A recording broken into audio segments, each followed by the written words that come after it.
Bruce Toussaint ne comprendra que le lendemain qu'il a assisté à un drame mondial. Dans la nuit du 30 au 31 août 1997, alors qu'il est en train de boire un verre avec des amis dans un bar des Champs-Élysées, il entend les pompiers et voit de nombreuses voitures de police se diriger vers le pont de l'Alma. Jeune journaliste de 23 ans, il a tout de même l'instinct de se rendre sur les lieux. Dans les colonnes de Paris Match, il s'est souvenu que les lieux n'étaient pas encore bouclés à son arrivée. Je me dirige en courant vers l'entrée du tunnel lorsqu'un policier m'arrête. Je me trouve à moins de 30 mètres. Le drame vient de se produire.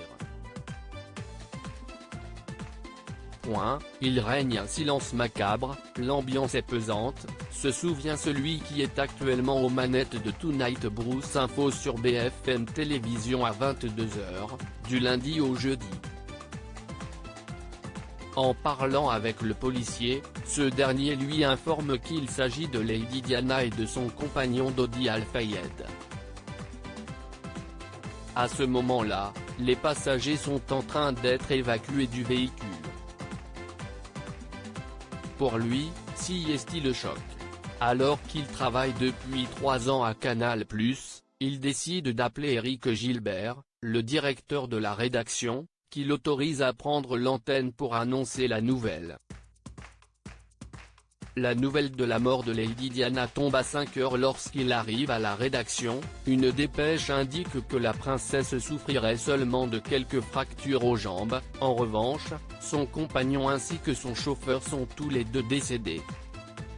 À cette époque, comme Bruce Toussaint se souvient, il n'existe aucune chaîne d'information à part LCI.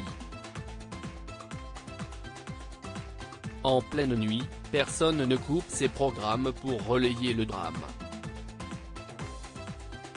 Mais à 5h du matin, la nouvelle tombe, la princesse Lady Diana est décédée.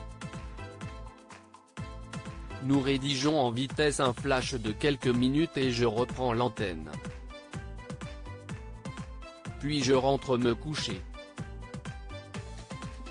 Dans l'excitation, il comprendra l'ampleur de ce qu'il vient de se passer qu'en se réveillant et en voyant la vague d'émotions qui touche le monde entier.